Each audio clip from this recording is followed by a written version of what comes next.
नमस्कार, उत्तराखंड समाचार में आपका स्वागत है। मैं देवेंद्र प्रसाद। सबसे पहले मुख्य समाचार। राज्य विधानसभा का बजट सत्र चमोली जिले के भराड़ीसैंण में कल से हो रहा है शुरू। राज्यपाल, मुख्यमंत्री और विधानसभा अध्यक्ष सहित विधायक और अधिकारी पहुंचे भराड़ीसैंण। राज्यपाल के अभिभाषण से शुरू होगा सत्र। 12वीं की हिंदी परीक्षा के साथ हुई उत्तराखंड बोर्ड परीक्षाओं की शुरुआत। बोर्ड परीक्षा को लेकर छात्र छात्राओं में दिखा खासा उत्साह। पहले पेपर में अच्छे अंकों की जताई उम्मीद। स्वस्थ महिला ही स्वस्थ समाज की होती है जननी। सशक्त भारत सशक्त नारी कार्यक्रम को बागेश्वर जिले में महिला डॉक्टर और आंगनबाड़ी कार्यकर्त्री कर रही साकार।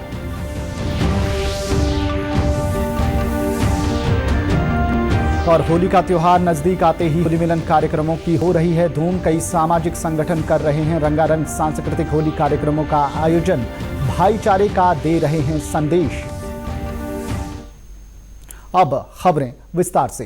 राज्य विधानसभा का बजट सत्र चमोली जिले के भराड़ीसैंण में कल से आयोजित हो रहा है। इस ओर प्रशासन ने सभी तैयारियां पूरी कर ली है। वहीं आज दिन भर मंत्रियों, विधायकों और अधिकारियों के पहुंचने का सिलसिला जारी रहा। बताते चलें कि कल राज्यपाल के अभिभाषण से बजट सत्र की शुरुआत होगी। इसके लिए राज्यपाल बेबी रानी मौर्य भराड़ीसैंण पहुंच गई हैं। दिन के बाद मुख्यमंत्री त्रिवेंद्र सिंह रावत और विधानसभा अध्यक्ष प्रेमचंद अग्रवाल भी भराड़ीसैंण पहुंचेंगे। बताया जा रहा है कि 4 मार्च को मुख्यमंत्री त्रिवेंद्र सिंह रावत सदन के पटल पर बजट प्रस्तुत करेंगे। वहीं चमोली की जिलाधिकारी स्वाति एस भदौरिया ने बताया कि शासन के निर्देशानुसार सभी व्यवस्थाएं कर दी गई हैं। किसी भी प्रकार की कोई असुविधा ना हो, इसके लिए नोडल अफसर तैनात किए गए हैं। तैयारियां थी वो ऑलमोस्ट हो चुकी हैं। अभी बस एकोमोडेशन का आवंटन वगैरह शेष है। बाकी मजिस्ट्रेट्स के लिए मांग और वाहन वगैरह के लिए मांग भी की जा चुकी है और सभी तरह से व्यवस्थित रहे व्यवस्थाएं और किसी को वहां पे रुकने ठहरने में या खान पान में किसी प्रकार की परेशानी ना हो, इसके लिए नोडल ऑफिसर्स भी तैनात कर दिए गए हैं और उन्होंने भी अपनी टेंडर वगैरह की जो भी तैयारी करनी थी और साथ में जिनकी ड्यूटीज लगानी थी वो सभी कार्य पूर्ण कर लिए गए। साइनेजेस वगैरह की व्यवस्था की जा रही है जिससे किसी को कोई ढूंढने वगैरह में कोई परेशानी ना हो। साथ में जो लॉ एंड ऑर्डर की समस्या आ सकती है उसके बारे में भी रिव्यू किया जा रहा है कि इस प्रकार की कोई समस्या वहां पे ना हो। उत्तराखंड विद्यालयी शिक्षा परिषद की बोर्ड परीक्षाएं आज से शुरू हो गई हैं। इस बार इन परीक्षाओं की शुरुआत 12वीं की हिंदी की परीक्षा के साथ हुई। परीक्षाओं को लेकर छात्र छात्राओं में खासा उत्साह देखने को मिला। उन्होंने बताया कि हिंदी का पेपर उनके अनुरूप ही आया और उन्हें अच्छे नंबरों की उम्मीद है। 2-3 महीने पहले हम सुबह उठ के पेरेंट्स हमें उठाते थे, पढ़ने के लिए देते थे। चाहे 4 बजे उठा देते थे, बोलते थे 3-4 घंटे पढ़ो। अगर आपको नहीं पढ़ा जा रहा है तो थोड़ा इधर उधर घूम लो, 5-10 मिनट उसके बाद पढ़ाई करो। और टीचर्स भी हमें काफ़ी सपोर्ट करती हैं कि अच्छे से पढ़ना चाहिए, क्वेश्चन एक भी मत छोड़ना। हिंदी का पेपर था और पेपर बहुत अच्छा गया हमारा, आसान था काफ़ी पेपर, अच्छा गया। एक स्वस्थ महिला ही स्वस्थ समाज का निर्माण कर सकती है। महिलाओं के बेहतर स्वास्थ्य में डॉक्टरों के साथ ही उनकी खुद की भी अहम भूमिका रहती है और इस सबके लिए महिलाओं का जागरूक होना बेहद जरूरी है। पेश है एक रिपोर्ट।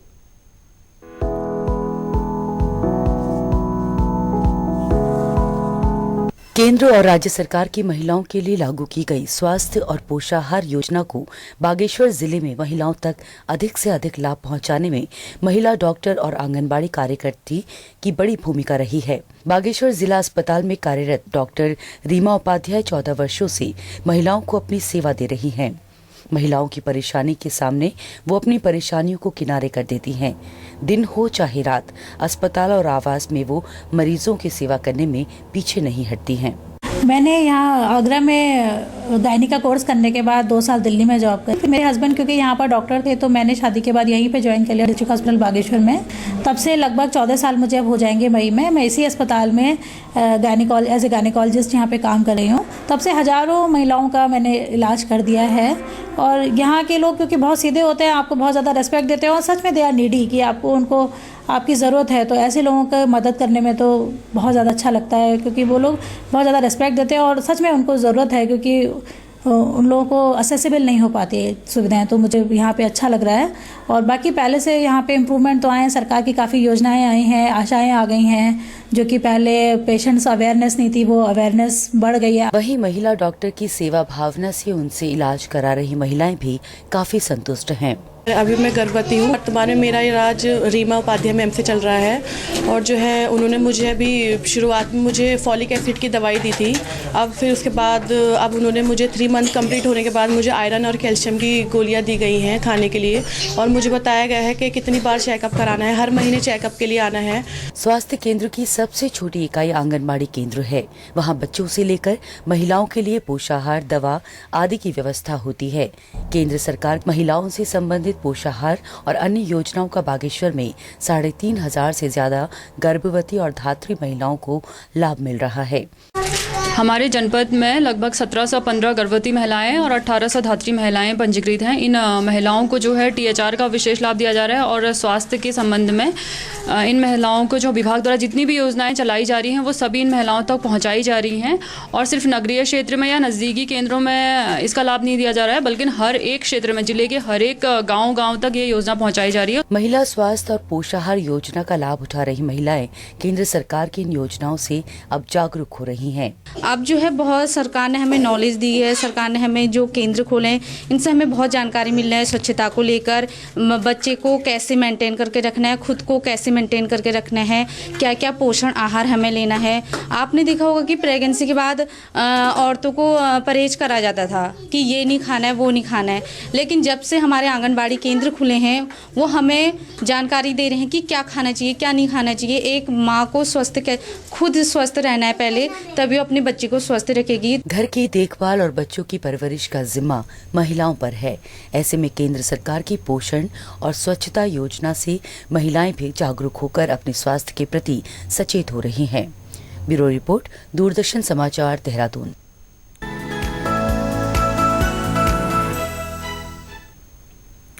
मुख्यमंत्री त्रिवेंद्र सिंह रावत से कल मुख्यमंत्री आवास में अखिल भारतीय अखाड़ा परिषद के अध्यक्ष महंत नरेंद्र गिरी महाराज ने मुलाकात की। इस दौरान कुंभ मेला 2021 की तैयारियों को लेकर चर्चा हुई। मुख्यमंत्री ने उन्हें भरोसा दिलाया कि कुंभ मेले से संबंधित सभी कार्य समय पर पूरे कर लिए जाएंगे। कुंभ मेला पूर्ण भव्यता के साथ आयोजित किया जाएगा। मुख्यमंत्री ने कहा कि पूरे विश्व की निगाहें वर्ष 2021 में आयोजित होने वाले कुंभ मेले में लगी हुई हैं। राज्य सरकार प्रयास कर रही है कि कुंभ मेले में सभी संत महात्माओं और श्रद्धालुओं को किसी भी प्रकार की कोई समस्या न हो। अखिल भारतीय अखाड़ा परिषद के अध्यक्ष महंत नरेंद्र गिरी महाराज ने कुंभ मेले हेतु किए जा रहे कार्यों पर संतोष जताया। उन्होंने कहा कि मेले के सफल आयोजन के लिए संत समाज अपना पूरा सहयोग देगा। इस अवसर पर महंत रविंद्रपुरी महाराज भी उपस्थित रहे। केंद्र सरकार की महत्वाकांक्षी योजना राष्ट्रीय पोषण मिशन के तहत बाल विकास विभाग के तत्वाधान में आज उधम सिंह नगर जिले के किच्चा क्षेत्र में पोषण मेले का आयोजन किया गया, जिसमें 22 गर्भवती महिलाओं की गोद भराई रस्म की गई। साथ ही 3 बालिकाओं को वैष्णवी किट और 30 को पोषण सांत्वना पुरस्कार दिए गए। इस अवसर पर क्षेत्रीय विधायक राजेश शुक्ला भी उपस्थित रहे। पोषण मेला था जिसमें गर्भवती जो बहनें हैं, धात्री माताएं हैं और जो 1 से 3 साल के या 6 साल तक के जो शिशु हैं उन सबको यहाँ बुलाया गया था।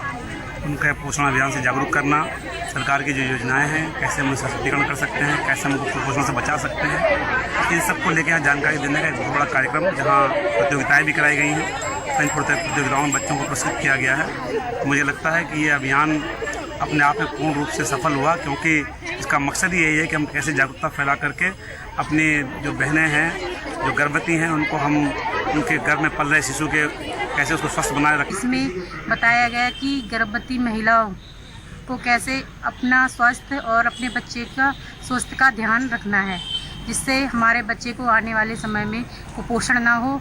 और सरकार की जो मंशा है केंद्र सरकार की कि हमारा राज्य कुपोषण मुक्त हो, जिससे सरकार की बहुत बड़ी योजना है समेकित बाल विकास द्वारा घर घर जाके महिलाओं को बताया जा रहा है कि बच्चों को कुपोषण मुक्त कराया जाए। मैं मेले में आई हूँ जहाँ पे विधायक जी ने मुझे गर्भवती महिला के बारे में बताया, जिसमें हमें हमारी गोद भराई हुई और हमें फल वितरित किए गए और उसमें हमें बताया गया कि हमारा आने वाला बच्चा कुपोषण मुक्त हो और उसका स्वास्थ्य अच्छा रहे और हमारा गांव स्वस्थ रहे और हमारा राष्ट्र स्वस्थ। आज आईसीडीएस बाल विकास विभाग द्वारा किच्छा में इंदिरा गांधी खेल मैदान पे हमने पोषण मेले का आयोजन किया है। इसके अंतर्गत गर्भवती महिलाओं की गोद भराई कराई गई है, वैष्णवी किट वितरण कराए गए हैं और ये पोषण मेले का आयोजन का हमारा लक्ष्य ये है कि कुपोषण हम जो THR और कुपोषण की सामग्री दे रहे हैं महिलाओं को, उसको किस तरीके से बना के अपने बच्चों को खिला सकते हैं और कुपोषण दूर करने में कैसे ये हेल्प करता है।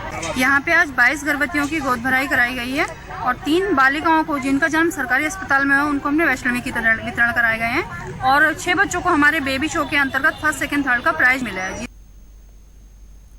देश में खेल की स्थिति और स्तर में सुधार करने के उद्देश्य से केंद्र सरकार द्वारा खेलो इंडिया कार्यक्रम योजना लागू की गई है। इस योजना के अब सार्थक परिणाम देखने को मिल रहे हैं।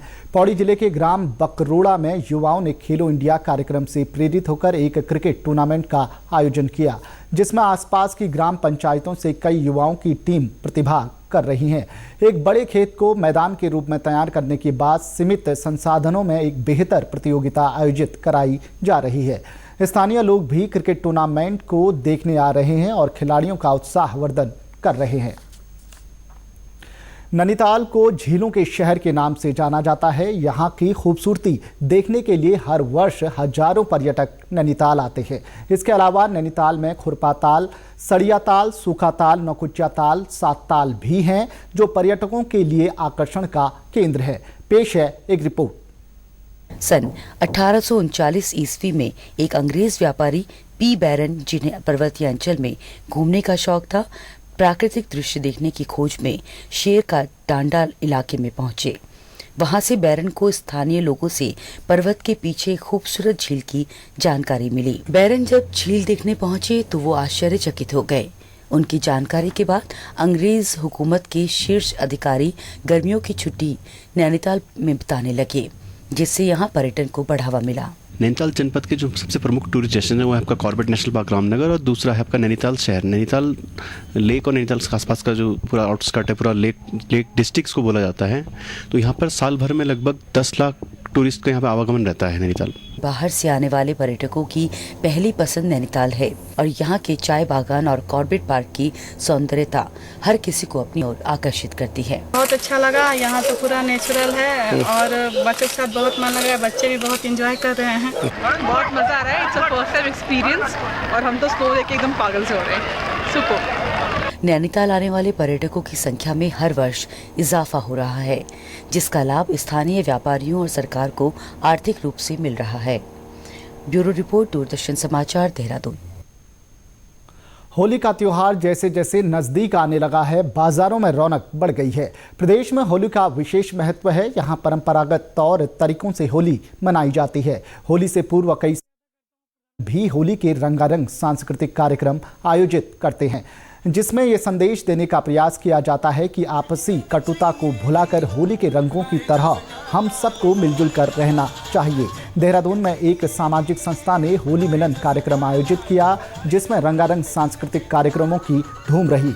महिला और पुरुषों ने परंपरागत परिधानों में एक दूसरे को अबीर गुलाल लगाकर प्रेम और सौहार्द का संदेश दिया। कार्यक्रम में कवि सम्मेलन का भी आयोजन किया गया। श्रोताओं ने राकेश जैन, जसवीर हल्दर, सुबोध वाजपेयी की कविताओं का जमकर लुत्फ उठाया। होली मिलन कार्यक्रम में नगर की जानी मानी हस्तियों ने शिरकत की। मुख्यमंत्री त्रिवेंद्र सिंह रावत से कल मुख्यमंत्री आवास में भारत में जॉर्जिया के राजदूत आर्चिल दजुलियाशिवली ने शिष्टाचार भेंट की। इस अवसर पर राजदूत आर्चिल दजुलियाशिवली ने मुख्यमंत्री से जॉर्जिया और उत्तराखंड के बीच रक्षा, anti cloudburst, anti forest fire और एंटी हेल स्टॉर्म तकनीक जैसे विभिन्न क्षेत्रों में उत्तराखंड में निवेश की संभावनाओं पर विस्तृत चर्चा की। इससे पहले मुख्यमंत्री ने उनका उत्तराखंड आगमन पर स्वागत करते हुए कहा कि जॉर्जिया और उत्तराखंड की भौगोलिक परिस्थितियां समान हैं। आपदा की दृष्टि से उत्तराखंड काफ़ी संवेदनशील है। उन्होंने कहा कि इन परिस्थितियों में एंटी क्लाउड बर्स्ट और एंटी हेल स्टॉर्म तकनीक उत्तराखंड के बहुत काम आ सकती है। मुख्यमंत्री ने कहा कि एंटी क्लाउड बर्स्ट तकनीक को केदारनाथ सहित अन्य क्षेत्रों में स्थापित कर डेमो लिया जा सकता है।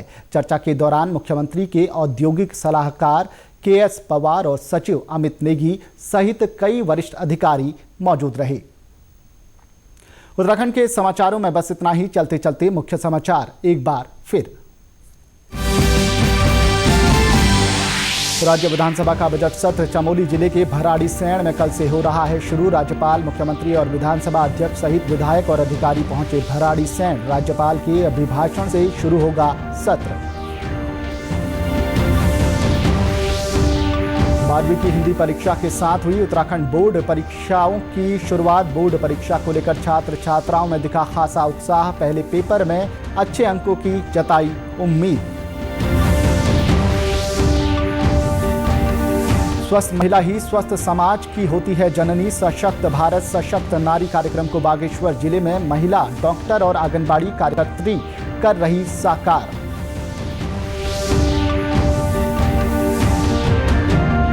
और होली का त्योहार नजदीक आते ही होली मिलन कार्यक्रमों की हो रही है धूम। कई सामाजिक संगठन कर रहे हैं रंगारंग सांस्कृतिक होली कार्यक्रमों का आयोजन। भाईचारे का दे रहे हैं संदेश। इसी के साथ समाचार समाप्त हुए। नमस्कार।